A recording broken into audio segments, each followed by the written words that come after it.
into V cross. Right, और इसमें चूंकि ये वेक्टर प्रोडक्ट है तो क्लियरली ये आपका फोर्स परपेंडिकुलर टू V है, and this force is also perpendicular to B vector, right? And then we describe the path also. तो उस चार्ज पार्टिकल का पाथ क्या होगा? तो for theta equals to 0 degree या 180 डिग्री के लिए क्या पाथ आता था भाई? What is the path? Straight line. Straight line. Becomes a straight line. For theta equals to 90 degree के लिए मतलब अगर Circle. Uniform circular motion. Uniform circular motion. it is a path is circular. So circular path है, अगर उसको inside the region of the magnetic field चल रहा है तब कंप्लीट सर्किल आएगा, और अगर बाउंड्री से आपने प्रोजेक्ट किया है तो इट डिपेंड्स कि भाई वो हाफ सर्किल लेके बाहर जाता है या क्या होता है. So it will be a circular arc, and then if theta is not equals to 0 degree, 90 degree और 180 degree, then in this case it becomes a helical path with uniform pitch. Right or not? Helical path Yes, with sir. uniform pitch. Yes, sir. तो ये helical path होगा uniform pitch के साथ. Now अब हमें यहाँ पे बात करनी है कि उस रीजन में जिसमें दोनों फील्ड काम कर रही हो, मतलब E भी काम कर रहा हो और B भी काम कर रहा हो. So in a region where both the fields are acting, so we are interested in the magnetic force in the region of electric and magnetic field both. Sir last slide दिखा दीजिए. वो तो review था बच्चे, यहीं से start है. Okay. ठीक है, यहीं से आप लिखिए. तो मतलब एक ऐसा रीजन जिसमें इलेक्ट्रिक फील्ड भी काम कर रही हो और मैग्नेटिक फील्ड भी काम कर रही हो. इस रीजन में अगर हम नेट फोर्स की बात करें तो नेट फोर्स क्या होगा? It is a superposition of electric force which is acting on the charged particle and the magnetic force acting on the charged particle, right? So electric and magnetic दोनों forces का combination हुआ. अब मान लीजिए एक charge particle है Q जिस पे मास जिसका m है, तो उस पे लगने वाला इलेक्ट्रिक फोर्स तो कितना हो जाएगा? Electrostatic force, it will be Q into E. Whatever be the direction of E, the same direction is of electric force, while the magnetic force here is Q into V cross B if it is moving with some velocity V, right? So that means I can say the net force which is acting, इसको हम लोग Lorentz force भी बोलते हैं. क्या बोलते हैं? Lorentz force. बस एक नाम दे दिया है क्योंकि दोनों फील्ड्स की वजह से लग रहा है इसलिए. तो it will be the combination of V cross B and E. ये आपके पास किसी भी चार्ज पार्टिकल पे, किसी भी मूविंग चार्ज पार्टिकल पे लगने वाला नेट फोर्स हो गया. किसमें? In the region where both the fields are existing. Note करिए. Done sir. अब इसके भी केसेस बनाते हैं. ठीक है, तो मेनली यहाँ पे हमें दो केसेस को डिस्कस करना है, जब E और B पैरेलल फील्ड्स हो और जब E और B परपेंडिकुलर फील्ड हो. नहीं, इलेक्ट्रिक फील्ड रेस्ट चार्ज के लिए होता है. क्या मतलब? इलेक्ट्रिक फील्ड तो प्रोड्यूस हो ही रही है भाई. आप यहाँ पे किसी चार्ज की वजह से इलेक्ट्रिक फील्ड जो प्रोड्यूस हो रही है वो कैलकुलेशन नहीं कर रहे. आप क्या कर रहे हो? एक्सटर्नल फील्ड में अगर चार्ज रखा हुआ है तो ऐसा नहीं है कि मैंने ये बोला है कि रेस्ट चार्ज पे, अगर एक रेस्ट चार्ज है तो रेस्ट चार्ज पे मैग्नेटिक फोर्स नहीं लग सकता.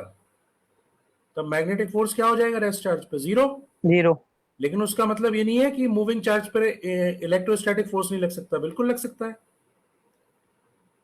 मूविंग चार्ज पे इलेक्ट्रोस्टैटिक फोर्स बिल्कुल लग सकता है. और कितना लगेगा? QE ही लगेगा. अब आप मुझसे ये बोल सकते हो कि सर इसको इलेक्ट्रोस्टैटिक फोर्स क्यों कहते हैं? इसको इलेक्ट्रोस्टैटिक फोर्स क्यों कहते हैं? क्योंकि ये जो फील्ड आई है, जो इलेक्ट्रिक फील्ड आती है, वो स्टैटिक चार्ज की वजह से आती है। उसका मतलब ये नहीं हुआ कि किसी मूविंग चार्ज पर इलेक्ट्रिक फील्ड फोर्स नहीं लगा सकती। Pallavi, did you get this point? Why we called this as electrostatic? Yes, sir. क्योंकि ये किसी स्टैटिक चार्ज की वजह से। तो हम तो यहाँ पे एक्सटर्नल फील्ड के लिए बात कर रहे हैं ना, कि एक्सटर्नल फील्ड कोई एग्जिस्ट कर रही है। अब वो सिस्टम ऑफ चार्ज के लिए एग्जिस्ट कर रही होगी। सराउंडिंग में जो भी सिस्टम ऑफ चार्जेस होंगे, जो भी चार्ज डिस्ट्रीब्यूशन होगा, उसकी वजह से एक नेट फील्ड है ई। तो मूविंग चार्ज पे फोर्स लगेगा, बिल्कुल लगेगा, इलेक्ट्रिक फोर्स लगेगा। But why we call this field as electrostatics? क्योंकि ये एक्सटर्नल फील्ड किसी स्टैटिक चार्जेस की वजह से होगी, right? So Yes, sir. so please don't Yes, make this misconception कि रेस्ट चार्ज पे मैग्नेटिक फोर्स नहीं लगता। तो ऐसा नहीं है कि मूविंग चार्ज पे इलेक्ट्रोस्टैटिक फोर्स नहीं लगेगा, बिल्कुल लगेगा। अगर उसको आप एक एक्सटर्नल फील्ड में रखोगे तो definitely it will feel a electrostatic force which is equals to QE। समझ आई मेरी बात? Yes, sir. तो मेरे पास जो नेट फोर्स मिला, वो नेट फोर्स मिला आपको, एक तो QE मिला और एक आपको मिला Q into V cross B। अब हमें इसका बिहेवियर देखना है और इसके डिफरेंट केसेस को लेके we have to talk about कि इसका पाथ किस तरह से होगा। तो मेनली यहाँ पे हम दो केसेस डिस्कस करेंगे। Case 1, when electric and magnetic field are parallel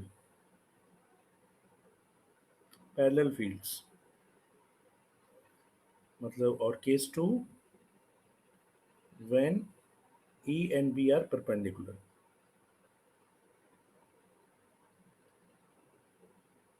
ठीक है,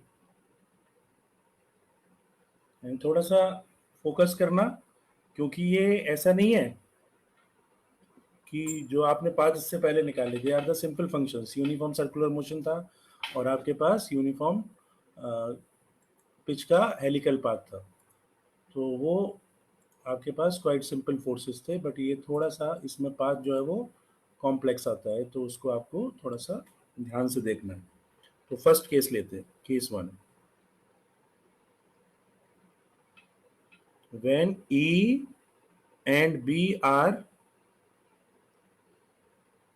parallel fields and particle is projected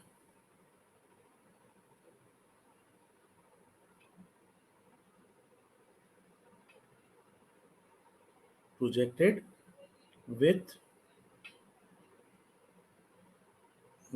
a velocity v naught perpendicular to both, अब देखो, इसमें पार्टिकल का प्रोजेक्ट करना जरूरी है। क्यों जरूरी है? क्योंकि जैसे मान लो ये मैंने मान लिया कि एक इलेक्ट्रिक फील्ड है मेरे पास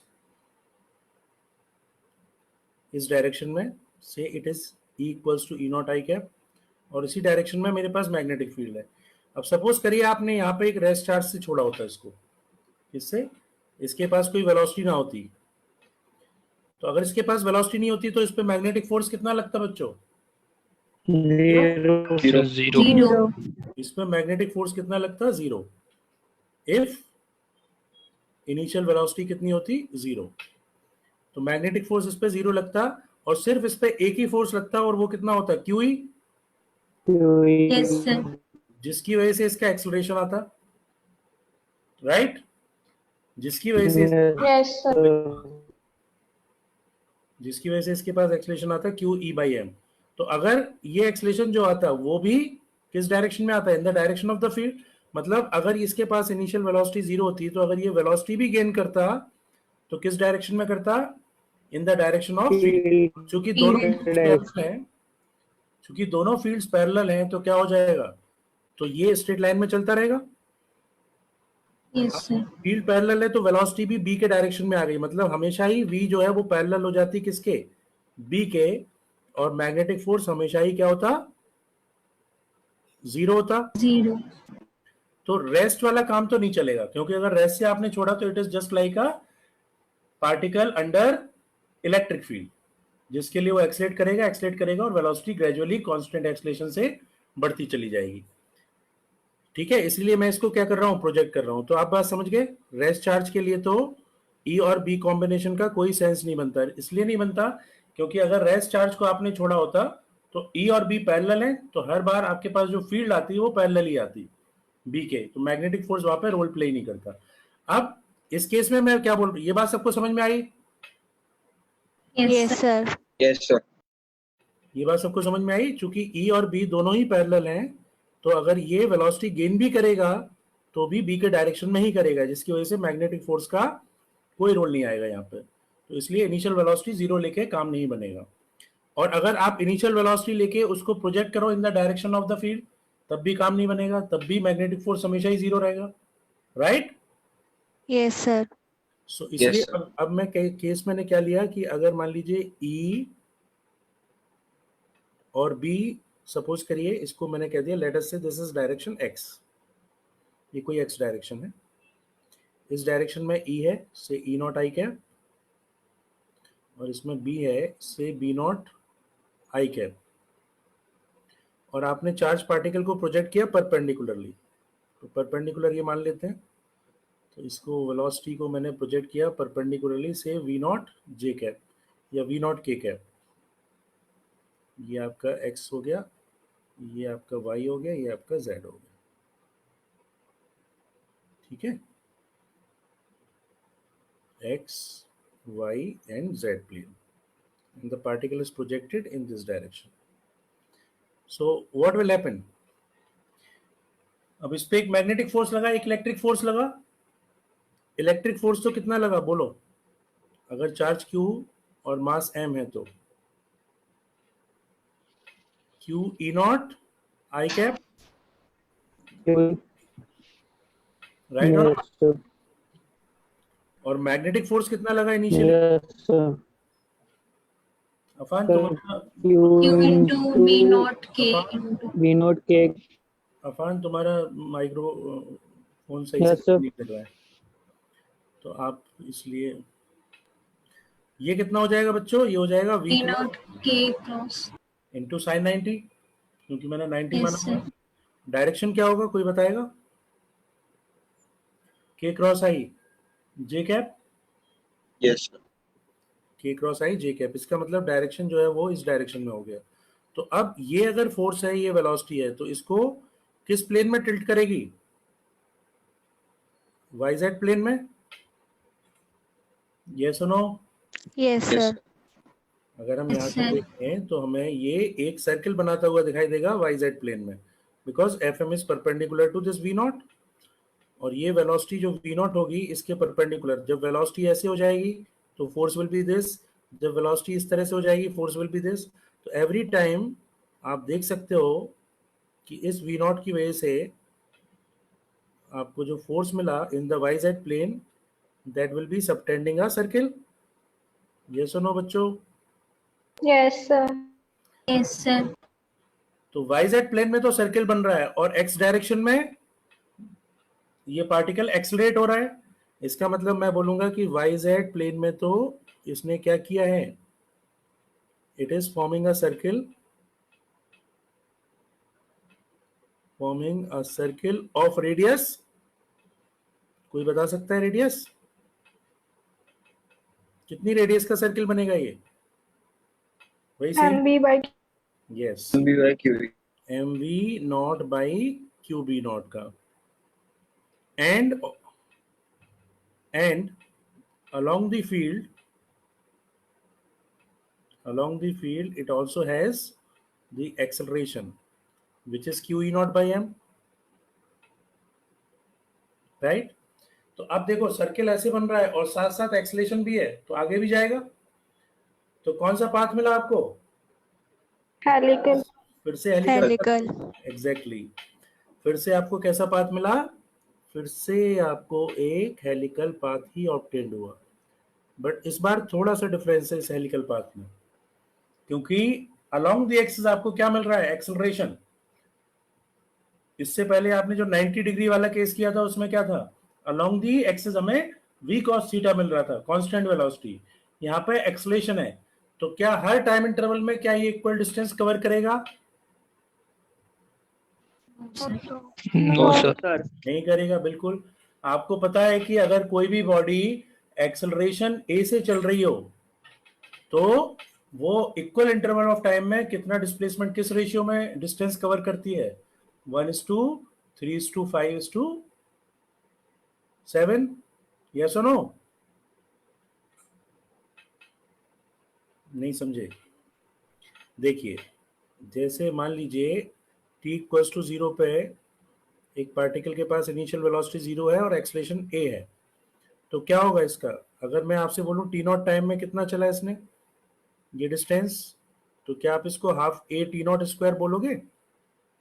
Yes, sir. Yes, sir. मैं आपसे बोलूं अगले t नॉट टाइम में कितना चला, तो आप बोलोगे sir s1 plus s2 should be equals to half a into 2t not का whole square which is 4 times of s1। मतलब हम ये कह सकते हैं कि जो s2 चला वो 3 टाइम्स ऑफ s1 चला। यस और नो? Yes, sir. ऐसे ही अगला वाला 5. 5 टाइम्स ऑफ s1। तो आप देख सकते हो कि जो s1 s2 s3 ये इक्वल इंटरवल ऑफ टाइम में चले हुए जो डिस्टेंसेस हैं फॉर यूनिफॉर्म एक्सेलरेशन वो किस रेशियो में आते हैं? 1:3:5. तो क्या यहाँ पे ये बात बोली जा सकती है कि सर्किल में तो ये v नॉट और fm की वजह से चल रहा है, लेकिन x डायरेक्शन में एक्सेलरेट हो रहा है किसकी वजह से? Because of the acceleration. मतलब ये एक हेलिकल पाथ हुआ with a non uniform pitch. Yes, with a non uniform pitch, क्योंकि हर बार इसका जो सर्किल कंप्लीट होगा उसका टाइम पीरियड तो कांस्टेंट है या नहीं बच्चों? Yes, sir. Yes, sir. और कितना है? 2 pi m by Q B. On QB. तो टाइम पीरियड तो इसका फिक्स है, लेकिन उतने ही टाइम पीरियड में हर बार उसकी जो पिच है वो इंक्रीज होती चली जा रही है। So what we can write down that this implies the path of the charged particle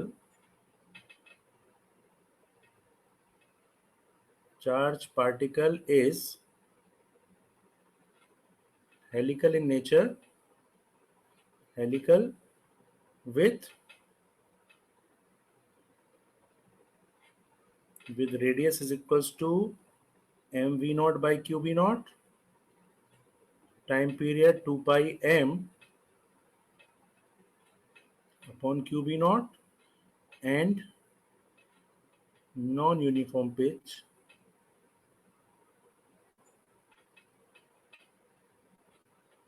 of ratio क्या होगी? P1 is to P2 is to P3 should 1:3:5. 1:3:5:7 and so on, right? समझ आया? Yes, sir. Yes, sir. Yes, sir. कौन सी slide दिखाऊं, कहाँ से note करना है? ये हो गया था? Yes, sir. This one? Done, sir. Sir, 83. Sir, 379. 79. 79?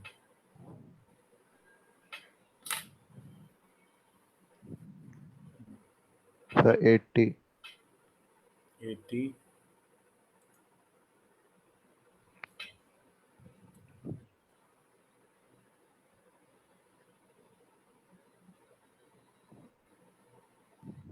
Sir, 81.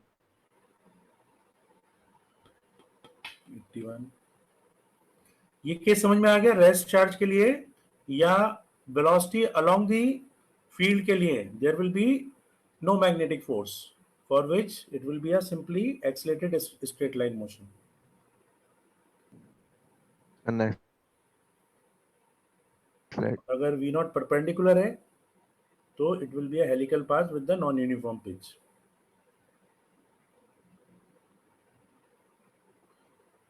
सबको क्लियर है भाई? Yes, sir. Yes, sir. Sir, 83.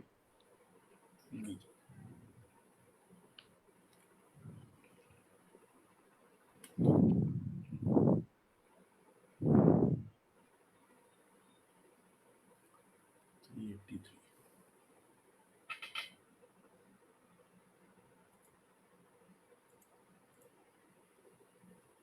Hmm. 84. Okay.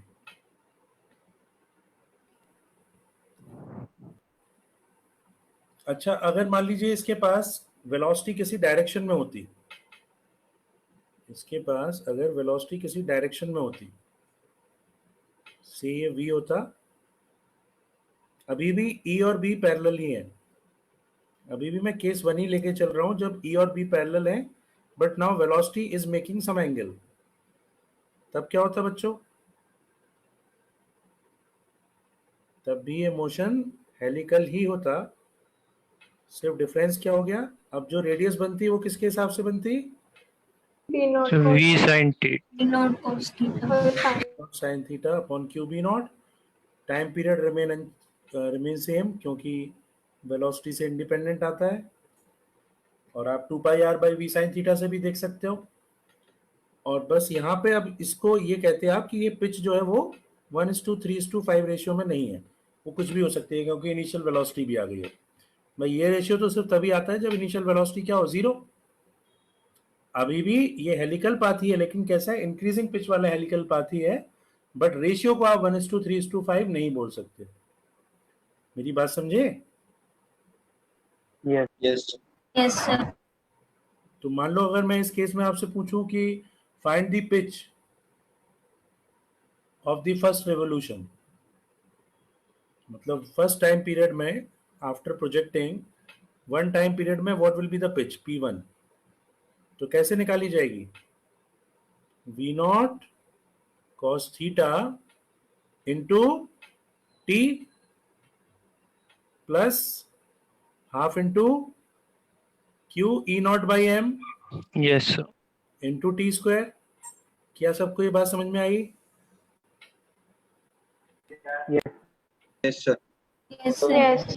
देखो Vx तो हो गया V नॉट cos थीटा, और इस डायरेक्शन में एक्सलेशन कितना आया था अपने पास, Q E not by M। तो भले ही ये V साइन थीटा की वजह से सर्किल में घूम रहा है, लेकिन पिच जो है वो इंक्रीजिंग ही होगी, बट निकाले कैसे जाएगी? इस तरह से आप इसको ऐसे निकालोगे। सो अगर ये मुझे पिच निकालनी थी तो मुझे अब U को 0 ना लेके V cos थीटा लेना पड़ेगा। क्लियर है? Yes, sir. तीनों केस कवर हो गए। आपने पहला केस लिया जब हम बात कर रहे हैं E और B पैरेलल की, अब उसमें भी 3 केस बनते हैं, या तो वेलोसिटी 0 हो जाए, अगर वेलोसिटी 0 है तो it will be having no effect of magnetic force. The reason being, जो भी वेलोसिटी आएगी वो वेलोसिटी किस डायरेक्शन में आएगी? E के डायरेक्शन में ही आएगी, B के डायरेक्शन में आएगी। एक हो सकता था कि वेलोसिटी को मैं in the direction of field दूं, तब क्या होगा? तब आपके पास तब भी कोई भी इफेक्ट नहीं आएगा, because magnetic force is always 0। फिर तीसरा केस बन गया जब V नॉट को आपने परपेंडिकुलरली प्रोजेक्ट किया, उस केस में helical path with the pitch ratio 1:3:5। और लास्ट जनरल केस बन गया कि अगर मैंने V नॉट को किसी एंगल पे देखे प्रोजेक्ट किया है, तब फिर आपके पास हेलिकल पाथ होगा with the uniform radius but non uniform pitch. तो ये कैसा पाथ होगा बच्चों? Uniform radius and non uniform pitch, right?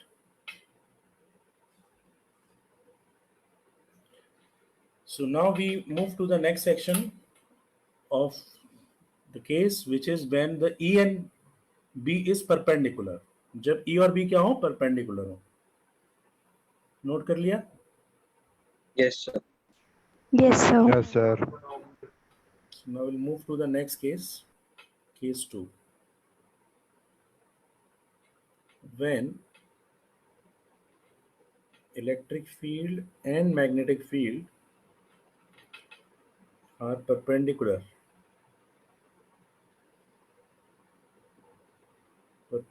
and definitely uniform तो है ही।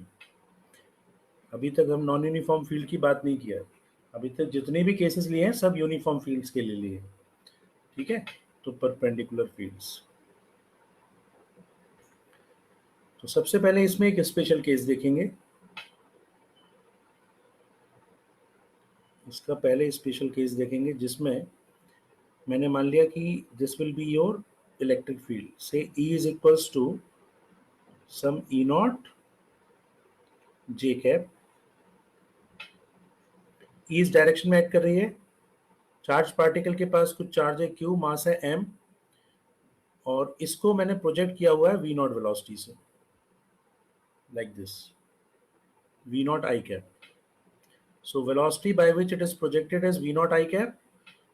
Electric field is E naught J cap and B is B naught K cap. मतलब B outward, out to the plane. And let us say we are assuming that this field is undeviated. This velocity is constant. तो क्या मुझे कोई particular ratio बता सकते हो, कुछ particular relation बता सकते हो कि जिसके लिए ये वेलोसिटी कांस्टेंट रहे? सबसे पहले तो फोर्सेस की एनालिसिस करनी पड़ेगी। अगर मैंने आपसे ये बोला कि ये वेलोसिटी कांस्टेंट है तो इसका क्या मतलब हुआ? इसका मतलब हुआ इस पर नेट फोर्स कितना हो जाना चाहिए बच्चों?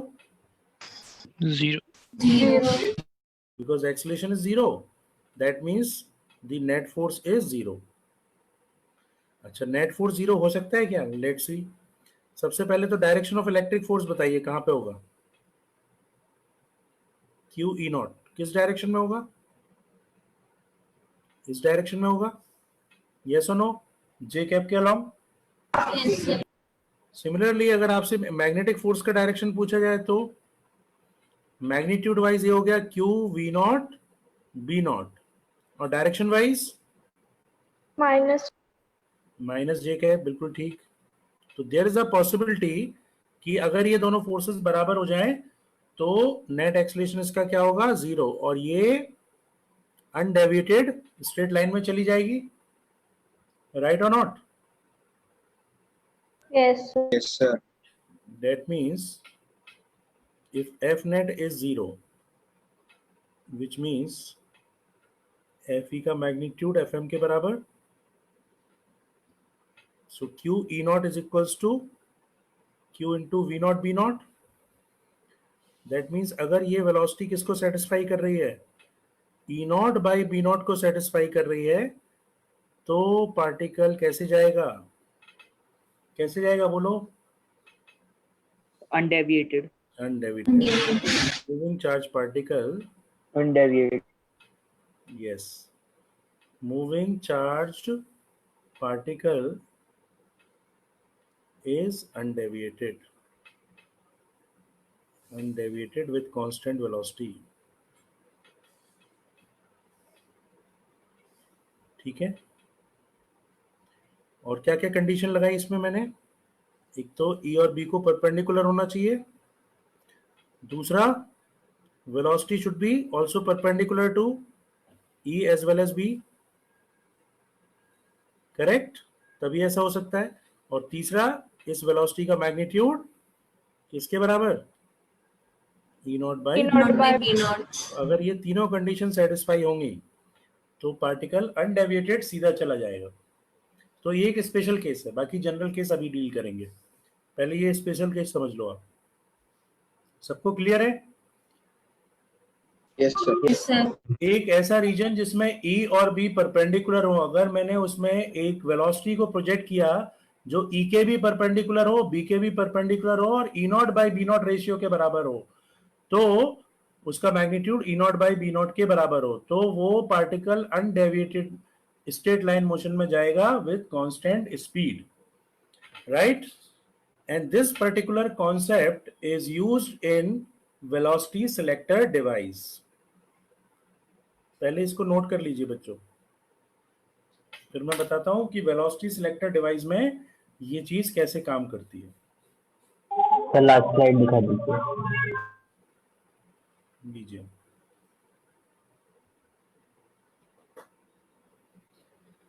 वेलोसिटी सिलेक्टर डिवाइस में कैसे काम करती है। भाई अपने पास यही तो ये होता है, हमने जैसे मान लीजिए मेरे पास चार्ज पार्टिकल है, अब चार्ज पार्टिकल है और मैं चाहता हूं कि उनकी एक पर्टिकुलर काइनेटिक, जैसे आपने मॉडर्न फिजिक्स के क्वेश्चंस देखे होंगे या कोई और क्वेश्चंस डील किए, तो हम लोग ऐसे नहीं करते भाई एक electron is moving with A velocity of 5 electron volts with A kinetic energy of 5 electron volts, ऐसा करते हैं ना, या 10 इलेक्ट्रॉन वोल्ट्स। Yes, sir. तो चार्ज पार्टिकल की काइनेटिक एनर्जी आपको दी जाती है कि भाई 5 इलेक्ट्रॉन वोल्ट है, 10 इलेक्ट्रॉन वोल्ट है, 2 इलेक्ट्रॉन वोल्ट्स है। तो वो कैसे हम लोगों को ऑब्टेन होती है, मतलब how do we obtain those energies? एक तो पोटेंशियल लगा के कि चार्ज पार्टिकल के अक्रॉस उतना पोटेंशियल लगाया वो एक्सलेट कर गया, ठीक है, या फिर जहां पे हम इसको डिफरेंशिएट नहीं कर सकते, हम सिर्फ बॉम्बार्डिंग कर सकते हैं सिर्फ चार्ज पार्टिकल की, वहां पे वेलोसिटी सिलेक्टर डिवाइस हमारी हेल्प करता है। अभी बताता हूं किस तरह से। आगे बढ़ो, Yes. नोट कर लिया? तो देखो Done, क्या sir. होता है, जैसे ये अपने पास कोई कंडक्टिंग प्लेट्स हैं जो किसका काम कर रही है, जो यहाँ पे एक फील्ड को क्रिएट करने का काम कर रही है। सो लेट अस से देयर इज अ फील्ड, एक इलेक्ट्रिक फील्ड काम कर रही है, ठीक है, और मैग्नेट्स भी हैं, तो मैग्नेट्स हैं तो वो अपनी मैग्नेटिक फील्ड भी प्रोड्यूस कर रही है, वो मैग्नेटिक फील्ड भी प्रोड्यूस कर रही है। और यहाँ से मैं चार्ज पार्टिकल को प्रोजेक्ट कर रहा हूँ, से इलेक्ट्रॉन, से हमारे पास इलेक्ट्रॉन्स हैं, हम उनको डिफरेंट डिफरेंट वेलोसिटी से यहाँ से प्रोजेक्ट कर रहे हैं। अब यहाँ पे कुछ ई नॉट था और यहाँ पे मैग्नेट्स की वजह से कुछ बी नॉट था। तो फोर्सेस क्या क्या हो जाएंगे, एक इलेक्ट्रिक हो जाएगा,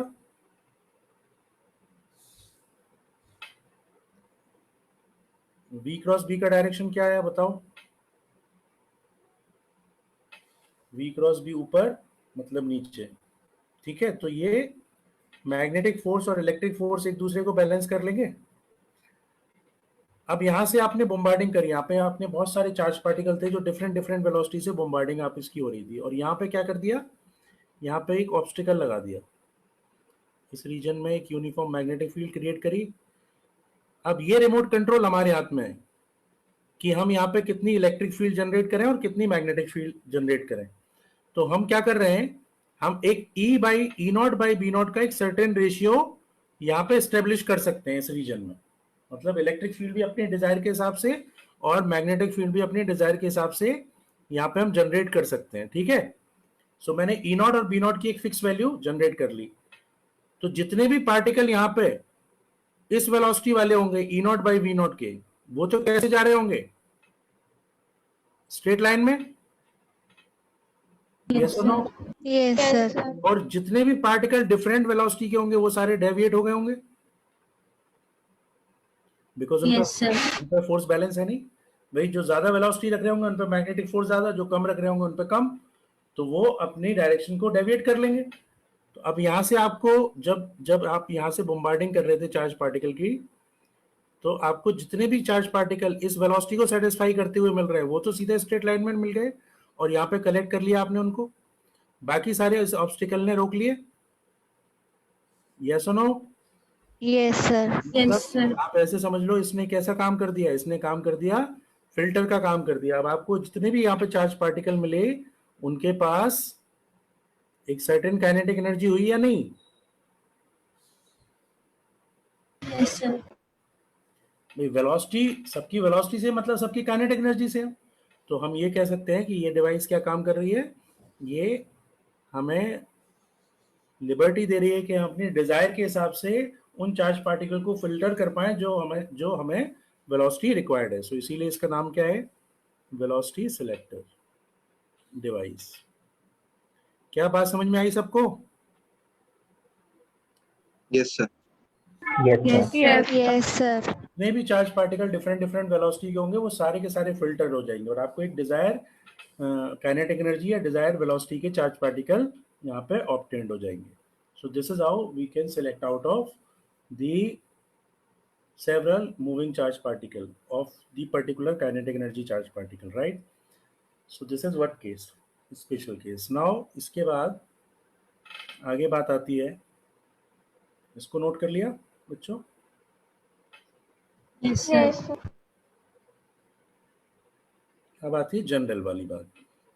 तो ये तो मैंने एक स्पेशल केस लिया था जिसमें वी नॉट जो है वो फिक्स था, ई नॉट बाई बी नॉट, और अनडेविएटेड जा रहा था। अब हम जनरल की बात करें, सो केस वही है, E is perpendicular to B, uniform, like E को मैंने ले लिया E not J cap, B को मैंने ले लिया B not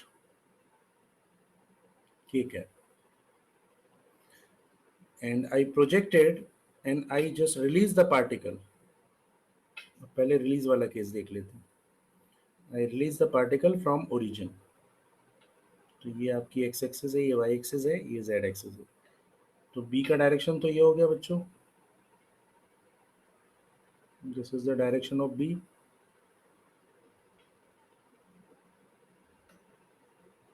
right, and this is the direction of e.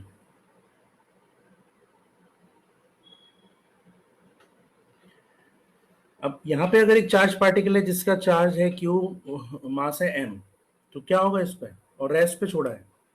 Initially the initial velocity of the charged particle is rest, मतलब release from rest, released from rest। तो अब बताओ क्या करेगा ये, सबसे पहले किस तरह से स्टार्ट करेगा, सिर्फ इस पे कौन सा फोर्स लग रहा होगा initially, electric force. Electric force, किस डायरेक्शन में, वाई डायरेक्शन में, है ना, वाई डायरेक्शन में। तो ये इस तरफ ये वेलोसिटी गेन करना स्टार्ट करेगा, इस तरफ चलेगा वेलोसिटी। द मोमेंट इसके पास वेलोसिटी आई वैसे ही मैग्नेटिक फोर्स लगने लग गया, Yes, sir. किस डायरेक्शन, इसके हिसाब से बताइए, अगर वाई डायरेक्शन में चलना स्टार्ट किया तो मैग्नेटिक फोर्स कहाँ लगा, आई कैप के along, B cross B. Yes, sir. Yes, sir. Yes, sir. तो अगर आई कैप के अलोंग लगा तो जैसे ही इसने आगे बढ़ना स्टार्ट किया, यहाँ पे एक एफ ई तो लग ही रहा था, साथ साथ इस पे एफ एम भी लगना स्टार्ट हो गया, और एफ एम लगेगा तो ये डेविएट होगा या नहीं, तो डेविएट भी होगा। तो आप क्लियरली यहाँ पे ये देख सकते हो कि इसने पहले तो स्टार्ट किया वाई डायरेक्शन में, बट जैसे ही इसका मोशन आया वैसे ही मैग्नेटिक फोर्स लगा जिसने इसको एक्स डायरेक्शन में भी डेविएट किया। अब ये एक्स डायरेक्शन में डेविएट कर रहा है, तो जैसे ही इसका एक्स डायरेक्शन में डेविएशन आया, मतलब वेलोसिटी टेंजेंशियल इस तरफ आई, वैसे ही इस पे हर मोमेंट पे इलेक्ट्रिक फोर्स तो वाई डायरेक्शन में लग रहा है, लेकिन मैग्नेटिक फोर्स अपना क्या कर रहा है, डायरेक्शन भी चेंज कर रहा है और मैग्नीट्यूड भी। यस और नो? Yes, sir. क्या आप लोग ये बात समझ पाए? Yes, sir. I said initially तो रेस्ट पे था, कोई फोर्स नहीं, इसने स्टार्ट किया वाई डायरेक्शन में, जिसकी वजह से मैग्नेटिक फोर्स ने अपना रोल प्ले किया और मैग्नेटिक फोर्स ने इसको डेविएट किया।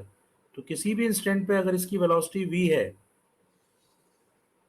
तो इलेक्ट्रिक और मैग्नेटिक फोर्स के नेचर क्या क्या है, Fe becomes constant, which is q e naught by m in the j cap direction, but Fm is variable now। क्या ये वेरिएबल होगा बच्चों? Yes, sir. Yes, sir. किसके टर्म्स में वेरिएबल होगा, सिर्फ डायरेक्शन के टर्म्स में या मैग्नीट्यूड में भी? Magnitude में मैग्नीट्यूड क्यों? velocity मैग्नीट्यूड इसलिए क्योंकि अगर एफ ई लग रहा है तो डेफिनेटली इसकी स्पीड भी चेंज होगी, change. Yes, sir. और स्पीड चेंज होगी तो मैग्नीट्यूड भी चेंज होगा, Yes, sir. राइट। सो हर बार मैग्नीट्यूड भी चेंज हो रहा है इस एफ एम का और डायरेक्शन भी चेंज हो रहा है। बट एक अच्छी बात यह है कि ये लगेगा हमेशा एक्स वाई प्लेन में ही, ये लगेगा एक्स वाई प्लेन में, जेड में इसका कोई कंपोनेंट नहीं आ रहा, ना एफ ई का ना एफ एम का, correct? Yes, sir. And that is why जो इसका पाथ होगा, वो पाथ कैसा होगा, दैट पाथ इज साइक्लॉइडल, ऐसे जाएगा, फिर इसके बाद फिर से ऐसे जाएगा, एक साइक्लॉइडल पाथ होगा। So the path is cycloidal, path is cycloidal. अब ये चीज हमें कैलकुलस से प्रूव करनी है कि ये पाथ साइक्लोइडल क्यों है। ऑब्वियसली साइक्लोइडल पाथ है, पहले तो ये समझें कि साइक्लोइडल पाथ होता क्या है। फिर दूसरी चीज हमें क्या समझनी है, दूसरी चीज हमें ये समझनी है कि साइक्लोइडल पाथ को हम प्रूव कैसे करें। ठीक है, तो थोड़ी सी इसमें टीडीएस कैलकुलस लगेगी। अभी तो आप ये समझिए कि क्यों ऐसा हो रहा है। इसलिए हो रहा है क्योंकि एफई की वजह से वेलोसिटी गेन हो रही है। एफएम हमेशा वेरिएबल है, जैसे जैसे जैसे जैसे ऊपर जा रहा है वैसे वैसे वेलोसिटी अपना चेंज हो रही है। हर बार एफई एफएम इस तरह से लग रहा है। इतने हाफ में इसको एक्सलेटेड मानेंगे, इतने हाफ में इसको रिटार्डेड मानेंगे, फिर ये नीचे आएगा रिटार्डेशन की वजह से, फिर ये ऊपर जाएगा लाइक दिस। तो ऐसा इसमें होता जाएगा। समझ आई मेरी बात? Yes, sir. Yes, sir. ठीक है, सो अब हमें ये प्रूफ करना है, हमें इसकी वेलोसिटीज निकालनी है और हमें इसका velocity as a function of time निकालना है और हमें इसका ये देखना है कि इसका पाथ क्यों साइक्लोइडल होगा, कैसे प्रूव करें। तो पहले नोट कर लो इसको।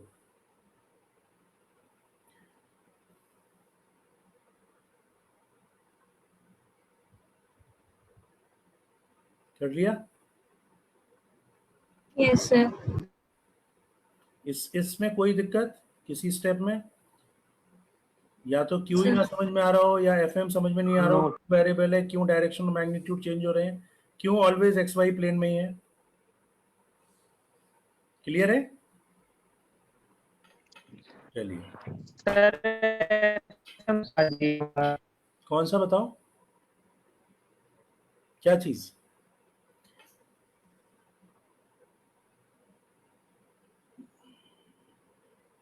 देखो मैं ये बोल रहा हूं कि जैसे मान लीजिए इधर तो वेलोसिटी थी नहीं, तो सिर्फ एफ ही लगा, मतलब एक्सेलेरेशन आया वाई डायरेक्शन में, यहां पहुंचे। पहले इनिशियली टी इक्वल्स टू 0 पे वाई डायरेक्शन में कितना एक्सेलेरेशन आया बच्चों? Q E naught by M, जिसकी वजह से इसकी वेलोसिटी बढ़नी स्टार्ट हुई। मान लीजिए थोड़ी सी भी वेलोसिटी इसकी बढ़ी, तभी क्या हुआ, इस पे एफएम लगा कि नहीं? यस, इस पे एफएम लगा, ये इनिशियली था। अब जैसे ही एफएम लगा, ये वेलोसिटी इस डायरेक्शन में भी आना चालू होगी, तो क्या ये पार्टिकल ऐसे टिल्ट करेगा? Yes, sir. हर बार इसका y कंपोनेंट भी बढ़ रहा है, हर बार इसका इस fm के कंपोनेंट की वजह से, चूंकि fm इस डायरेक्शन में लगा,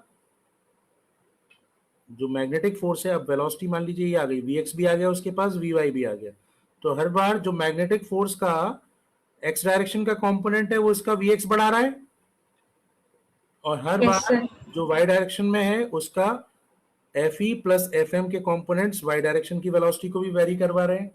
राइट और not? Yes, sir.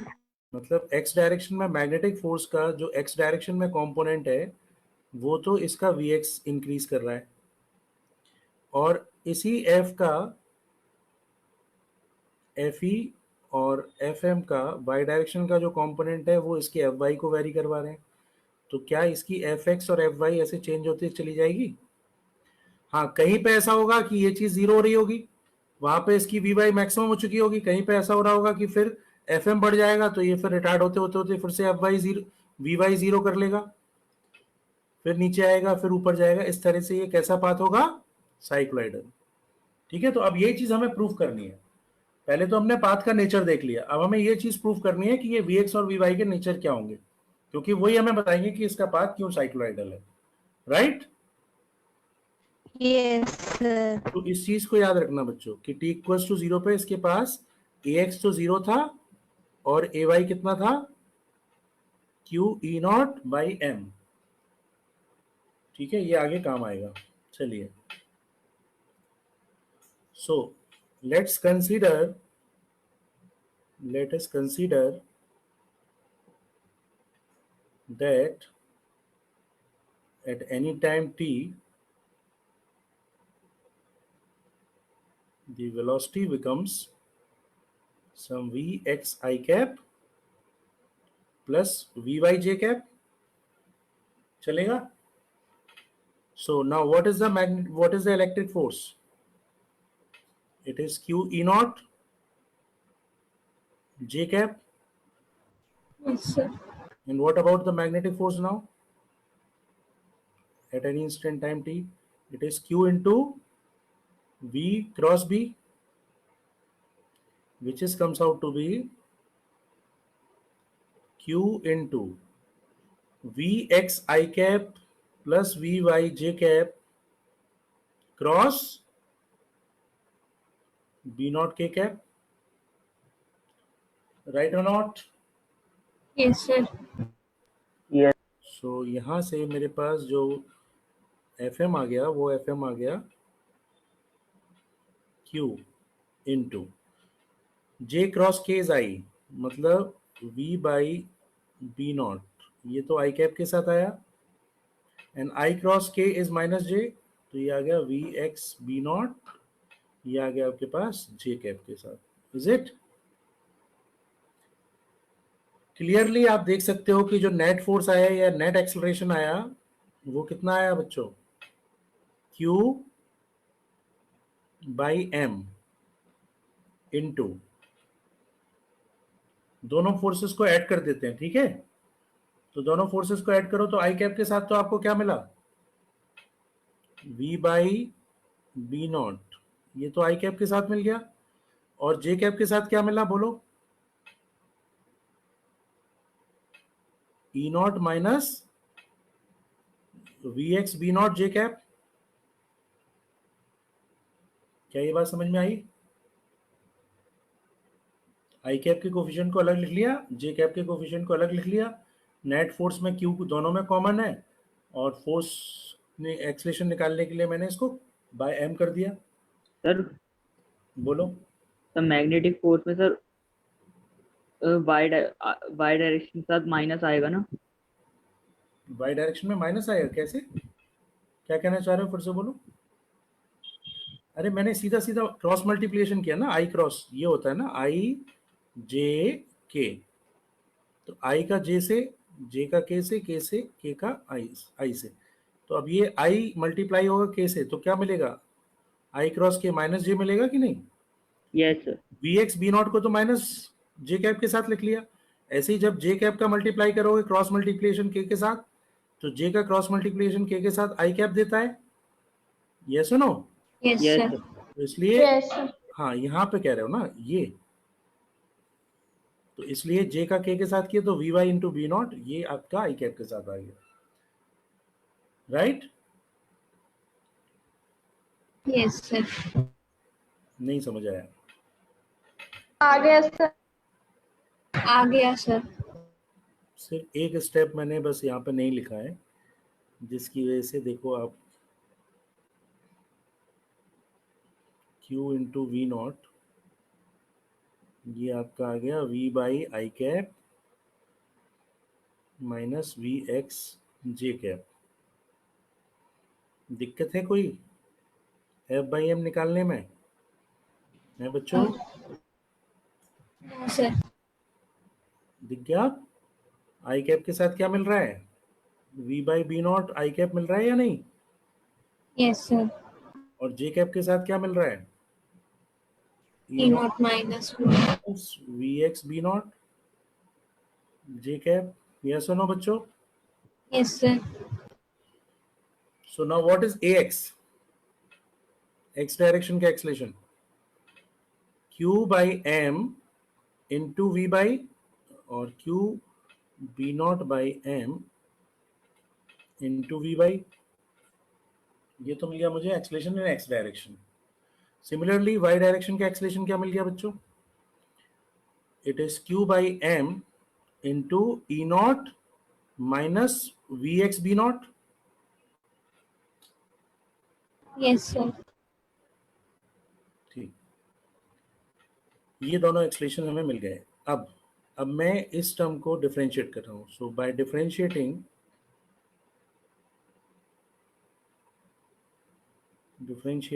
A Y,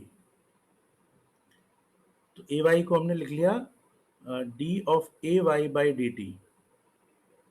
इसको आप क्या लिख सकते हो? इसको आप ऐसे भी लिख सकते हो D two V by by D T square.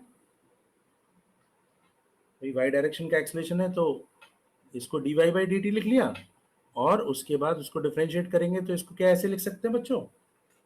Yes, sir. Yes, sir. और क्या मिलेगा इसके डिफरेंशिएशन से? Sir.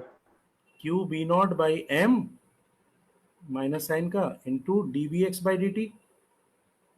फर्स्ट टर्म तो जीरो हो गई भाई, ना ई नॉट चेंज हो रहा है, ना बी नॉट चेंज हो रहा है, ना क्यू चेंज हो रहा है, ना एम चेंज हो रहा है। अगर चेंज हो रहा है तो सिर्फ वी एक्स चेंज हो रहा है, right? Yes, Yes. sir. That means यहां से मेरे पास D two V by D T square, ये आ गया आपके पास minus Q B not by M into D V by D X को क्या लिख लें, ए एक्स लिख लें। इस टर्म को ए एक्स लिख सकते हैं। Yes, sir. Yes. और ए एक्स की वैल्यू पता है क्या? क्या आपको ए एक्स की वैल्यू पता है? बिल्कुल पता है। Yes, sir. तो अगर ए एक्स की वैल्यू पता है तो ए एक्स की वैल्यू पुट करेंगे तो क्या मिल जाएगा, this square into V Y. क्या ये बात समझ में आई बच्चों? Yes, Yes. sir. अच्छा, अब इसको देख के कुछ समझ आ रहा है? ये कुछ फैमिलियर सी लग रही है इक्वेशन या नहीं?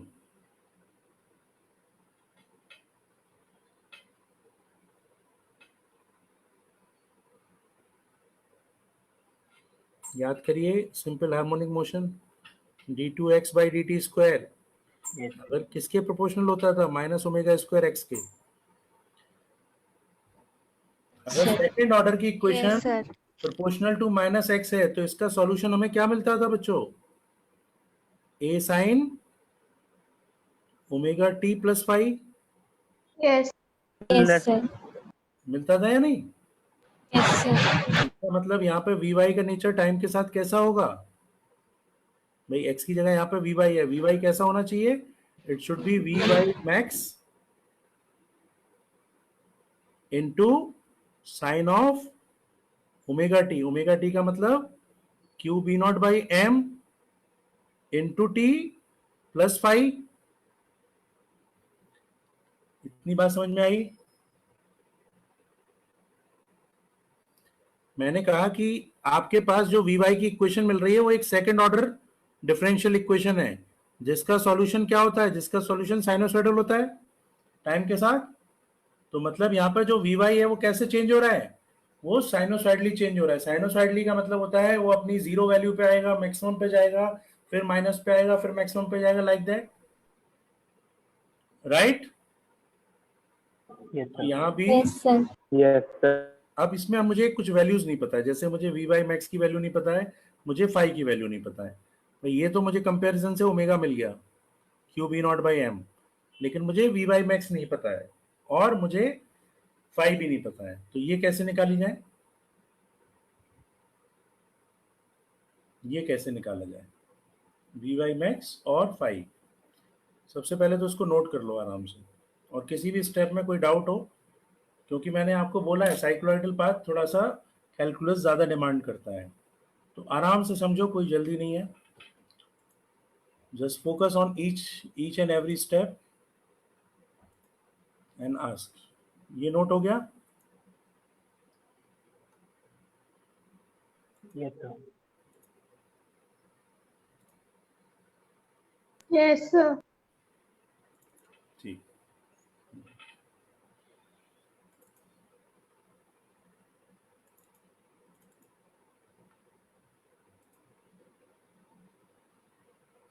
वी वाई का डिफरेंशिएशन मैंने इसलिए किया क्योंकि मैं वी वाई के डिफरेंशिएशन से आपको वी वाई का नेचर बताना चाह रहा हूं। मैं एक्चुअली उसमें सेकंड डेरिवेटिव इक्वेशन दिखा के ये प्रूव करना चाह रहा हूं कि जो वी वाई है वो साइनोसॉइडल फंक्शन है टाइम के साथ, ठीक है? तो इसलिए मैंने उसको डिफरेंशिएट किया और दिखाया कि जो उसका सेकंड ऑर्डर का डिफरेंशियल इक्वेशन है वो वी वाई के प्रोपोर्शनल है माइनस वी वाई के। मतलब वी वाई टाइम के साथ कैसे वेरी कर रहा होगा, साइनोसॉइडली वेरी कर रहा होगा।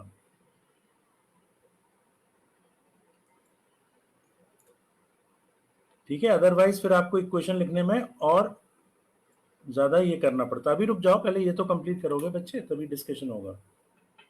पहले इसको तो कंप्लीट करना जरूरी है। आधे में छोड़ दोगे तो फिर ना ये समझ में आएगा ना वो समझ में आएगा। अगर मैं इसको आधे में जोड़ दूंगा तो फिर आपको नेक्स्ट क्लास से फिर से शुरू से करना पड़ेगा. Is this noted down? Yes, No, sir sir. अभी नहीं हुआ. Yes, sir. Yes, sir. Sir अभी नहीं हुआ. जल्दी कर लें.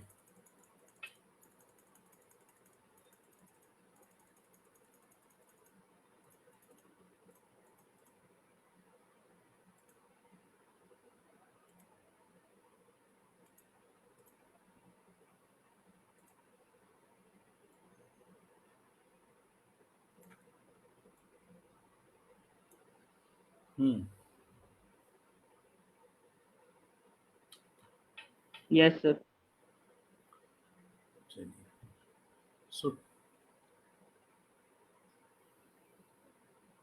So t equals to 0 पे vy की वैल्यू क्या थी? 0 थी क्या? क्योंकि ये पार्टिकल रेस्ट से छोड़ा गया है. Yes, sir. भाई रेस्ट से छोड़ा गया, इसका मतलब फाई की वैल्यू क्या आ गई? 0 आ गई. If you put t equals to 0 and vy equals to 0, what will you get? You will get sin phi is equals to 0. जो क्या इम्प्लाई कर रहा है? जो आपको बता रहा है कि फाई की वैल्यू यहाँ पे क्या होनी चाहिए? 0 होनी चाहिए. तो एक फाई की वैल्यू तो आपके पास निकल आई. अब दूसरी वैल्यू मुझे वी वाई मैक्स की निकालनी है. तो मैंने लिखा V Y is equals to V Y max into, now my equation becomes sine of Q B by M into T. Phi तो 0 हो चुका है. Now if I differentiate this, क्या मिलेगा मुझे? V Y max into Q B not by M into cos of q b naught by m into t. Is that all right? Yes, sir. अच्छा, ये चीज क्या है? ये चीज है ए वाई.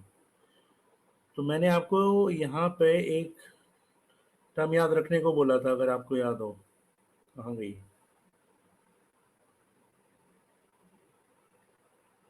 देखो ये क्या बोला था. t इक्वल्स टू 0 पे ए वाई की वैल्यू क्या है? Q E naught by M है.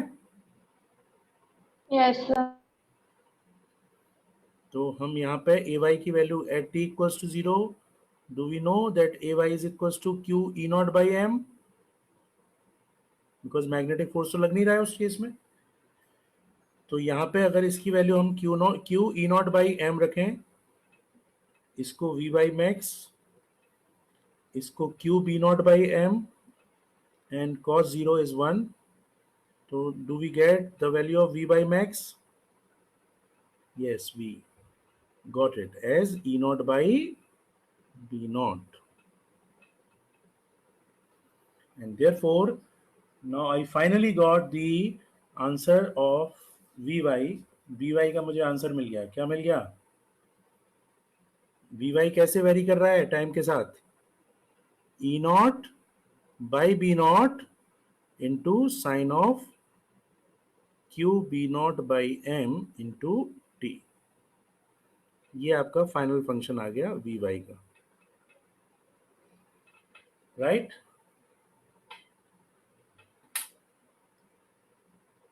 अब Vx और निकालना है. तो Vx और निकालते हैं. जल्दी से नोट करो.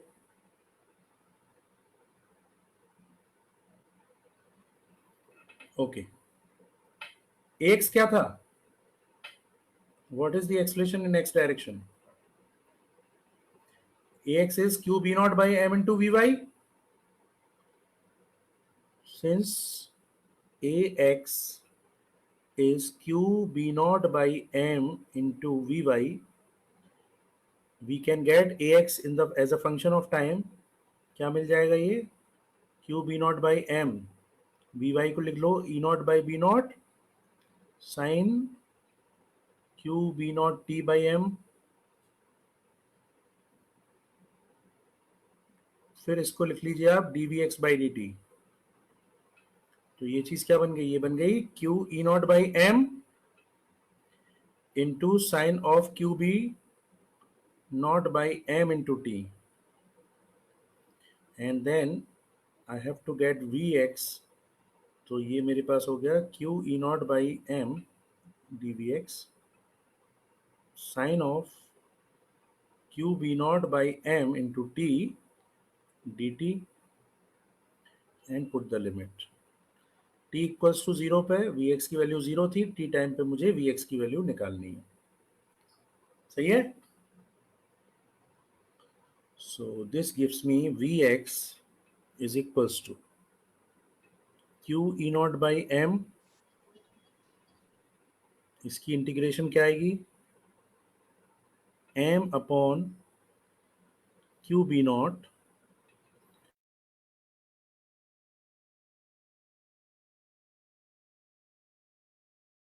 तक 0 से t तक, m से m कैंसिल, q से q कैंसिल, vx की वैल्यू आ गई आपके पास e not by b not और लिमिट रखोगे तो 0 के लिए 1, तो ये आ जाएगा 1 minus cos of q b not t by m. ये तो आ गया आपके पास vx और ये चीज आ गई आपके पास vy.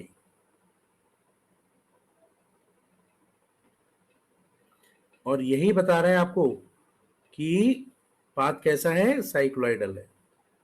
यही जो वेलोसिटीज आई हैं, यही इसी का नेचर आपको बता रहा है कि पाथ साइक्लॉइडल है. तो मैं अभी बताता हूं, पहले तो आप ये समझो कि क्या साइक्लॉइडल पाथ होता है, उसकी वेलोसिटी कैसे वेरी करती है, तभी आप उसको कंपेयर करके इसलिए समझ पाओगे कि the path should be cycloidal. और बता दूं ये जेई एडवांस की चीज है, ठीक है. अभी इसका थोड़ा एक शॉर्टकट भी बताऊंगा जिससे कि आपको जल्दी याद हो जाए, क्योंकि कैलकुलस से आप हर बार ड्राइव नहीं करोगे इस चीज को. So I will while explaining the cycloidal path I will give you one shortcut also, जिससे you will understand कि मैं अगर इसको जस्ट याद रखना चाहता हूं कि क्या पैरामीटर्स मेरे पास आए हैं तो वो मैं जल्दी से याद कर सकता हूं. ये नोट हो गया? Yes, sir. Yes, sir. This one? Yes. Sir, एक मिनट.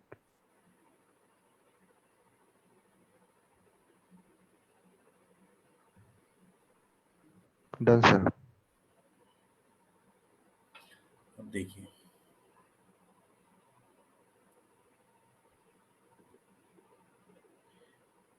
रोलिंग मोशन तुम लोग को याद है थोड़ा बहुत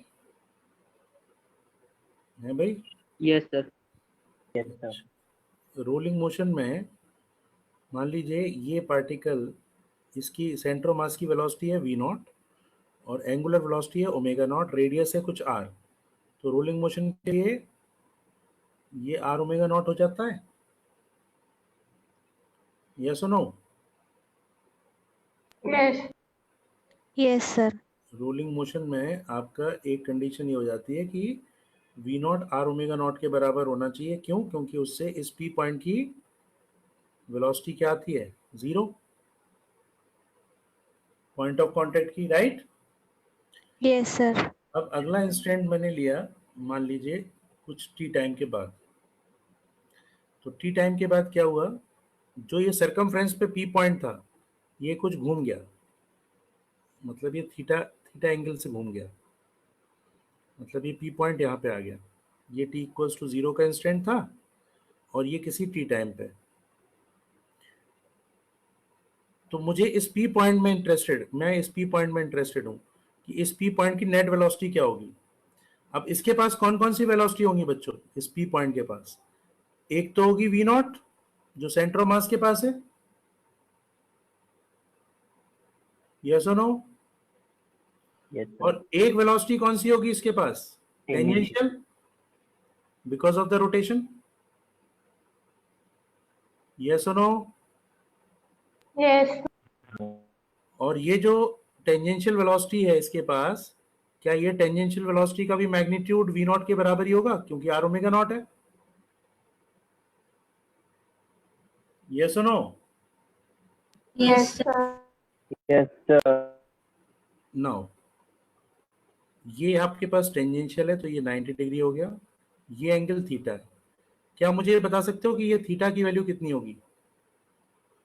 क्या ये थीटा ओमेगा नॉट टी को सेटिस्फाई कर रहा होगा? बिकॉज रोलिंग मोशन में Yes. ओमेगा नॉट बदल Yes, रहा है, sir. टी नॉट बदल रही है. मतलब ये थीटा जो है वो ओमेगा टी के बराबर होगा। सो अगर ये थीटा है तो ये एंगल भी थीटा होगा? नो। अगर ये थीटा है तो कौन सा एंगल थीटा होगा? Which angle is theta? ये वाला? नहीं क्या? दिखाता हूं। देखिए ये हॉरिजॉन्टल लाइन हो गई, ये एंगल थीटा है, ये भी थीटा हो गया, तो ये एंगल भी थीटा हो जाएगा। हो जाएगा या नहीं? Yes sir. जिसको नहीं दिखाई दिया हो वो दोबारा देखे। ये लाइन आप आगे एक्सटेंड कर लो, ये एंगल है थीटा, तो ये 90 माइनस थीटा हुआ, ये 90 हुआ, तो ये थीटा हो गया। तो अब आप बताओ मुझे Vx, इसका Vx बताओ, इस P पॉइंट का जो x डायरेक्शन में वेलोसिटी आई वो कैसी आई? V naught 1 minus cos theta, और y डायरेक्शन में कितनी आई? V naught sine theta. Yes और no? Yes sir. Yes, sir. Yes, sir. सब बच्चे इससे एग्री करते हैं? Yes sir. Yes, sir. मैंने Yes, sir. क्या लिया हुआ है, मैंने एक पॉइंट चूज किया सरकमफ्रेंस पे जिसकी इनिशियल वेलोसिटी 0 थी। सरकम रिंग के सरकमफ्रेंस पे मैंने एक पॉइंट चूज किया जिसकी इनिशियल वेलोसिटी 0 थी, और वो जैसे जैसे सरकमफ्रेंस पे वो पॉइंट आगे बढ़ रहा है तो किसी भी टी टाइम पे उसका Vx और Vy कैसे वेरी कर रहा है? V naught 1 minus cos theta या V नॉट साइन थीटा की तरह, जहां पे थीटा की वैल्यू किसके बराबर है? ओमेगा नॉट टी के। यस और नो? Yes sir. तो अब देखो दोनों Vx और Vy का नेचर अगर ऐसा हो तो इसका मतलब ये किसको रिप्रेजेंट कर रहा है? ये रिप्रेजेंट कर रहा है सरकमफ्रेंस पे रहने वाले किसी भी पॉइंट को। और यही सेम वेलोसिटी का नेचर अपने पास कहां से आया था? Can you see that? It is 1 minus cos theta, it is sine theta. तो Vx तो कैसे वेरी कर रहा है? 1 माइनस कॉस थीटा, और Vy कैसे वेरी कर रहा है? Sine theta. मतलब इस चार्ज पार्टिकल का पाथ वही होगा जो किसी भी पार्टिकल का रोलिंग मोशन में सरकमफ्रेंस के किसी भी पार्टिकल का होता है। यस और no? Yes, sir. Yes sir. और कैसा होता है वो ये देख लें। सरकमफ्रेंस पे कोई भी पार्टिकल होगा तो उसका एक सर्किल मैंने ये बनाया, वेट, ये इसका डुप्लीकेट दूसरा, इसका डुप्लीकेट तीसरा, इसका डुप्लीकेट चौथा। अब ये रोल कर रहा है, ये कोई बॉडी है जो रोल कर रही है, ठीक है बच्चों। यहाँ पे एक पार्टिकल है जिसकी इनिशियल वेलोसिटी 0 है, जिस पार्टिकल Vp 0। अगर आप इसको देखें तो ये पार्टिकल ऐसे जाएगा ऊपर और फिर नीचे, अगले इंस्टेंट पे देखोगे तो यहाँ पे दिखाई देगा, किसी और इंस्टेंट पे देखोगे यहाँ तक घूम जाएगा, किसी और इंस्टेंट पे देखोगे तो टॉप मोस्ट पॉइंट पे आ जाएगा। यस और no? Yes, sir. Yes sir. t equals to 0 पर अगर यहाँ पे था तो किसी t1, किसी t2, किसी t3 टाइम पे it will be moving in a circle. समझ में आ रहा है? क्योंकि घूम भी रहा है, साथ साथ सेंटर ऑफ मास की वजह से आगे भी जा रहा है। Yes sir. तो इसका जो पाथ है इस पार्टिकल का जो सरकमफ्रेंस पे लाई कर रहा है वो पाथ कैसा है? इस पाथ को बोलते हैं साइक्लोइडल पाथ, ठीक है, इसको बोलते हैं साइक्लोइडल पाथ। और सेम पाथ आपका आ रहा है चार्ज पार्टिकल का जो रेस्ट से छोड़ा गया है किसी परपेंडिकुलर मैग्नेटिक फील्ड में, क्योंकि दोनों के नेचर ऐसे आ रहे हैं।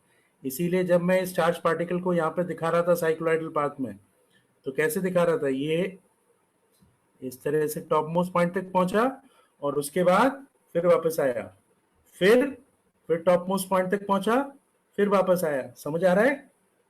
Yes sir. तो ये पाथ कैसा हुआ? ये हुआ cycloidal path. Got it? Yes, sir. ठीक है, तो आगे से अब आपको ऐसे ही याद रखना है इस चीज को। आगे से अब आप इसको हर बार ड्राइव नहीं करोगे, आगे से आप इसको साइकिल से देख लोगे, मतलब एक रोलिंग मोशन के पार्टिकल से देख के फटाफट Vx और Vy निकाल सकते हो। Vx निकाल सकते हो, Vy निकाल सकते हो, एक्स कोऑर्डिनेट निकाल सकते हो, डिस्टेंसेस, डिस्प्लेसमेंट, सब कुछ निकाल सकते हो। तो मैं बताता हूं कैसे, पहले नोट कर लिया जाए। ये हो गया नोट बच्चों? Yes, sir. Yes, sir. Sir. Okay, ये भी Yes, sir. और ये भी। Yes, sir. Sir, last slide दिखा दीजिए please. Last slide,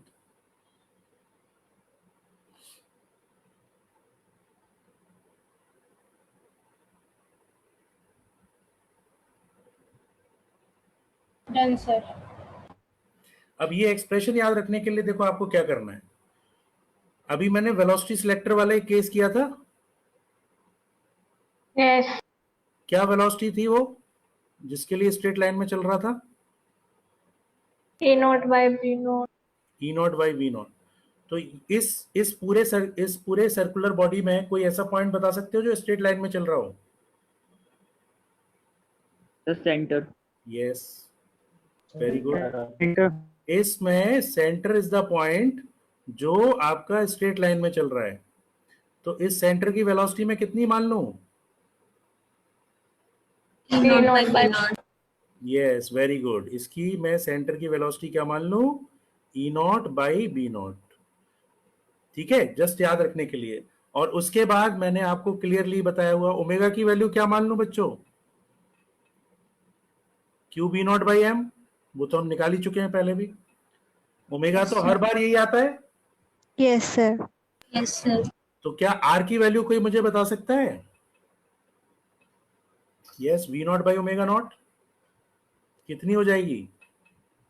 M E naught upon Q B naught square,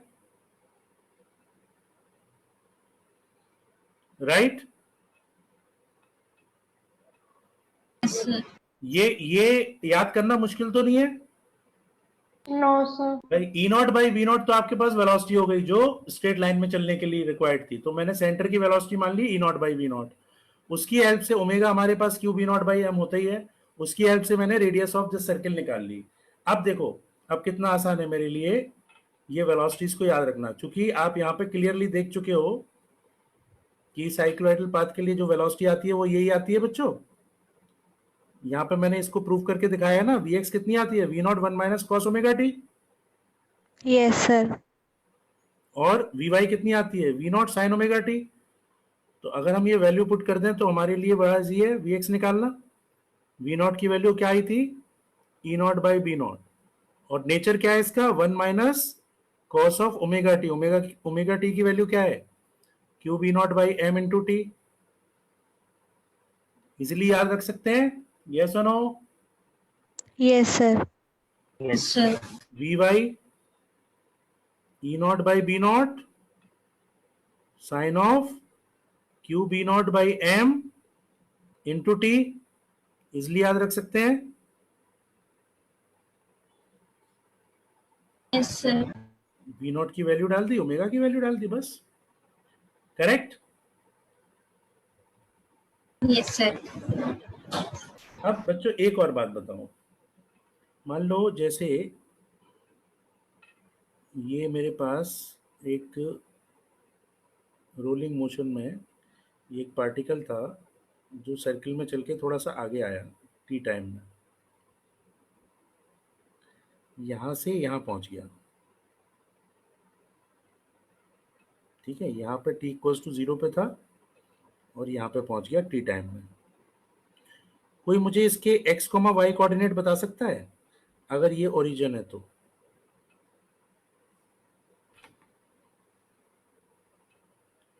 कैसे बताएं? देखो कैसे बताएंगे। सेंटर की डिस्प्लेसमेंट बता सकते हो क्या बच्चों?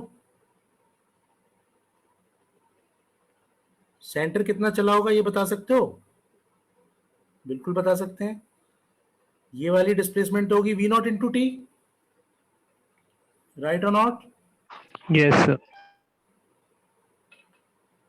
ये वाली डिस्प्लेसमेंट तो हो गई v नॉट इंटू टी, और ये p पॉइंट अगर यहाँ से यहाँ चल के आ गया तो ये वाली डिस्टेंस कितनी हो गई? r sin theta. यस और नो? Yes. तो अगर मैं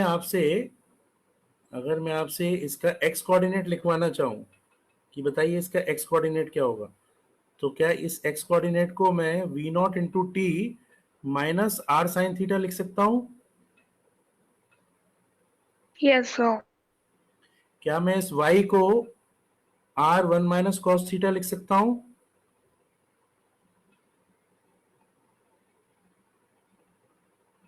इस y को, यस सर।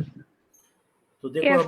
अब मुझे इसका xy निकालने के लिए भी डिफरेंशिएशन की जरूरत नहीं पड़ी, मुझे इसको dx by dt या dy by dt लिखने की जरूरत नहीं है, मैं सिंपली उसी साइक्लोइडल पाथ से कंपेयर कर लूंगा, उसी साइकिल से, और मेरे पास इसका x कोऑर्डिनेट तो किसी भी इंस्टेंट ऑफ टाइम पे कितना आ गया? e not by B naught into t minus r की वैल्यू क्या निकाली थी? M E naught by Q B naught square. m e not by Q B naught square into sine of Q B not by M into t. आप differentiation लगा के भी निकालोगे, यही निकल के आएगा, ठीक है। और ऐसे ही y हमारे पास आ जाएगा m e not by Q B naught square, that is the value of r into 1 minus cos of Q B naught t by m. So इसका ये एडवांटेज है कि अब हम इसको बार बार डिफरेंशिएशन इक्वेशन से याद नहीं करेंगे, अब हमारे पास सिंपल एनालॉजी आ गई। अब हम सिर्फ साइक्लोइडल पाथ देखेंगे और उसके सारे पैरामीटर्स लिख सकते हैं, x भी लिख सकते हैं, y भी लिख सकते हैं, सब कुछ लिख सकते हैं। Got it? Sir y coordinate को ओमेगा टी से निकाल सकते हैं? y कोऑर्डिनेट को ओमेगा टी से कैसे निकालोगे? ओमेगा टी तो सिर्फ ये है ना 2r के बराबर। अगर मैं आपसे बोलूं कि इस y की मैक्सिमम वैल्यू बताओ, तो किसके बराबर होनी चाहिए इस y की मैक्सिमम वैल्यू? 2r होनी चाहिए। Yes sir. Yes, sir. और देखो एक्सप्रेशन से भी वही आ रही है, जब cos ओमेगा टी की वैल्यू क्या हो जाए? -1, तो y की मैक्सिमम वैल्यू हो जाएगी क्या? Yes, sir. -1 2r, ठीक है। तो this is how you can find it out. Hope you understand. Clear? Yes sir. Yes, sir. Note कर लिया सबने? Yes, sir. Sir. Yes, sir. ठीक है, तो मैं एक क्वेश्चन दे रहा हूं आपको। ये है कि एक इलेक्ट्रिक फील्ड है ई नॉट जे कैप, और एक मैग्नेटिक फील्ड है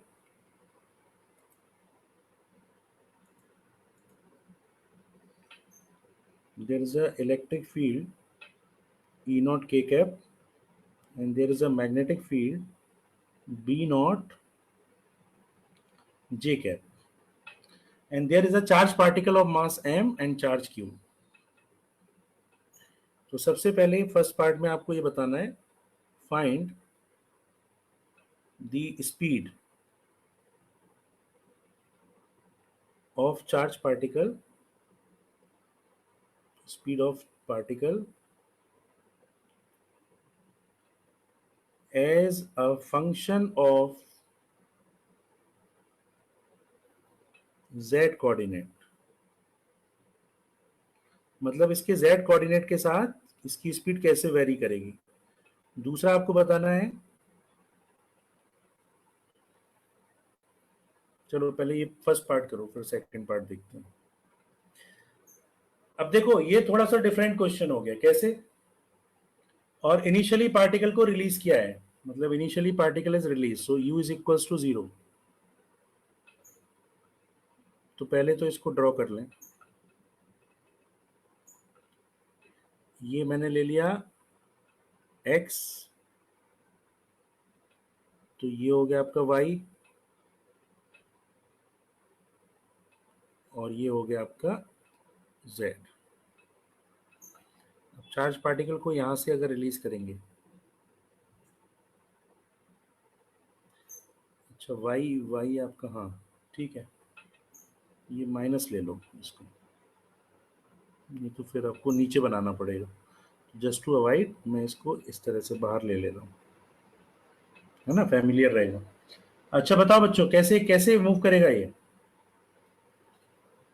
x हो गया, ये z हो गया, कैसे मूव करेगा साइक्लोइडल में? ये साइक्लोइडल पाथ में जाएगा। आपसे ये बोल रहा है कि किसी भी z कोऑर्डिनेट, मतलब यहाँ पे अगर पहुंचा तो यहाँ पे इसके कोऑर्डिनेट अगर x, z है, क्योंकि ये एग्जैक्ट प्लेन में चल रहा है, तो आपको बताना है कि z के साथ इसकी वेलोसिटी, इसकी स्पीड कैसे चेंज हो रही होगी, ये आपको बताना है। तो अब इसके लिए आपको ये जरूरत नहीं है कि आप इसका vx निकालो या vz निकालो, ये चीज आपको जरूरत नहीं है। क्यों जरूरत नहीं है ये? क्योंकि हमसे वो वेलोसिटी नहीं, हमसे वो स्पीड पूछ रहा है, क्योंकि हमसे स्पीड पूछ रहा है, और स्पीड तो हमारे पास काइनेटिक एनर्जी से भी आ सकती है, नहीं क्या? Yes, sir. तो मुझे ये बताओ, इसकी काइनेटिक एनर्जी में कितना चेंज आया? हाफ mv² का, if v is the speed at this point, correct or not? Kinetic energy में चेंज आ गया हाफ mv0 माइनस 0। और वर्क किसने किया? मैग्नेटिक फोर्स का वर्क डन हमेशा क्या होता है? 0। इलेक्ट्रिक फोर्स का वर्क डन कितना होना चाहिए? q E0 and displacement in the direction of field. तो फील्ड के डायरेक्शन का डिस्प्लेसमेंट कितना है, बोलो? z, मतलब it will B this into z, correct? तो हम यहां से सिंपली वर्क एनर्जी थ्योरम लगा सकते हैं। तो अगर हमने वर्क एनर्जी थ्योरम से देखा तो इसके पास जो चेंज इन काइनेटिक एनर्जी आई वो किसके बराबर आ गई बच्चों? Work done by all the forces, जिसमें मैग्नेटिक फोर्स ने वर्क किया नहीं और इलेक्ट्रिक फोर्स ने कितना वर्क किया? इतना। मतलब speed as a function of z क्या मिल गई? 2q E0 z divided by m is the answer of the first part, right? मिल गया? सबको समझ में आई ये बात? Yes, sir. यहाँ पे आपको वेलोसिटी जाने की जरूरत नहीं है, क्योंकि स्पीड पूछ रहा है। तो z, जैसे जैसे z बढ़ेगा वैसे वैसे स्पीड बढ़ेगी, वो आपने बता दिया। अब मुझे ये बताओ, इसमें बी पार्ट में अगर मैं पूछूं, what is the maximum coordinate of, what is the maximum z coordinate of this path? z max की वैल्यू क्या होगी? एनीबडी? सोच के देखो। अरे अभी तो आपने पूरी एनालिसिस War. यस, शाबाश। z की मैक्सिमम वैल्यू यहाँ पे कितनी हो सकती है? 2r, नहीं क्या? तो since it is a cycloidal path, आप z मैक्स की वैल्यू कितनी लिख सकते हो? 2r की मतलब q E0, sorry m E0 upon कितना आया था? Q B0 square. m E0 upon q B0 square, correct. So this should be your answer. And similarly, अगर आपसे मैं ये पूछूं कि सी पार्ट में find the x coordinate when the particle touches the x-axis, for the first time. क्या मतलब हुआ इसका? बता सकते हो? तो जैसे कि आप देख सकते हो, आपने यहाँ पे इसको चार्ज पार्टिकल को रिलीज किया था, और because of E and because of B इसने साइक्लोइडल पाथ लिया, तो साइक्लोइडल पाथ लिया तो ऐसे आया ना, फिर ऐसे ऊपर जाएगा। फिर तो आपसे क्या पूछा जा रहा है? आपसे पूछा जा रहा है इस x की वैल्यू। कोई बता सकता है मुझे इस x की वैल्यू? Sir 2r। अरे सोच के देखो यार थोड़ा सा। अच्छा इससे सोचते हैं, चलो ये ऐसे जाएगा और आगे आएगा। बता सकते हो ये वैल्यू, यहां से यहां तक की वैल्यू?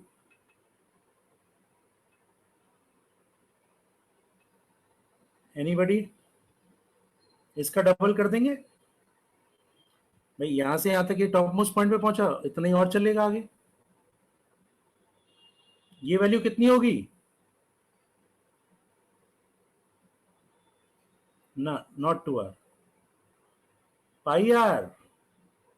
अरे सरकमफ्रेंस ही तो चल रही है इस पे, नहीं क्या? जब पॉइंट, यस सर। जब हर बार आपका पॉइंट कांटेक्ट में है तो यहां से यहां तक देखो, जब ये वाला पॉइंट नीचे आया, जब ये P ऊपर पहुंचा तो ये Q पॉइंट नीचे आ चुका है। तो ये जो पूरी डिस्टेंस थी ये वाली, यही तो यहां पे कवर होगी, नहीं क्या Yes, बच्चे? sir. तो कितना होना चाहिए उसका आंसर? 2r। यार एग्जैक्टली, मतलब x की वैल्यू क्या हो जानी चाहिए? It should be 2 pi r, और r की वैल्यू क्या थी? V naught by Q V naught square. Q B naught square is the answer. ठीक है, चलिए। अच्छा टाइम हो गया, सही नहीं चला आज तो, जल्दी हो गया थोड़ा टाइम। ठीक है, तो ये चीज जो मैंने आज पढ़ाई है साइक्लोइडल पाथ वाली, ये थोड़ा सा डिफरेंशियल इसमें ज्यादा लगा है, लेकिन फिर फाइनली आप ये देखो कि साइक्लोइडल पाथ जो है वो आप कंपेयर करके भी निकाल सकते हो for the motion of a particle on the circumference of a rolling body. Okay, and you can get all the parameter, चाहे वो Vx हो, चाहे वो Vy हो, चाहे वो x कोऑर्डिनेट हो, चाहे वो डिस्प्लेसमेंट हो, everything you can find out by that. ठीक है बच्चों, सो होमवर्क में अभी आपको कुछ नहीं, बस वही डीपीपी एक बढ़ा लेना आगे, और कल क्लास है, कल है ना क्लास? Yes sir. ठीक है, तो कल का डिस्कशन के लिए रखते हैं कल की क्लास। ठीक है, you, sir. जो भी Thank you, आपके डीपीपीज Good वगैरह evening, हैं, कल उसके डाउट्स पूछ लेना। Good evening, you, sir. sir. ठीक है, एक बार रिवाइज जरूर कर लेना, नहीं तो अदरवाइज ये थोड़ा सा प्रॉब्लम करेगा, क्योंकि डिफरेंशियल इक्वेशन ज्यादा लगी हैं। हाँ बोलो, कोई स्लाइड तो नहीं छूट गई? Good evening, sir. ठीक है, okay, Good evening, sir. Good evening, good evening. Good evening, sir. Thank you, sir. Sir 381 slide देखनी थी। 381 लीजिए।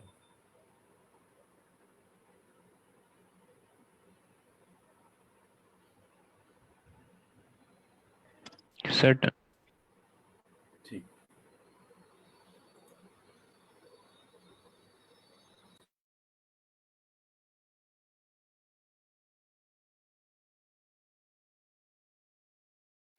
okay then, bye, see you tomorrow। Good evening, sir. Thank you sir. Welcome बच्चा।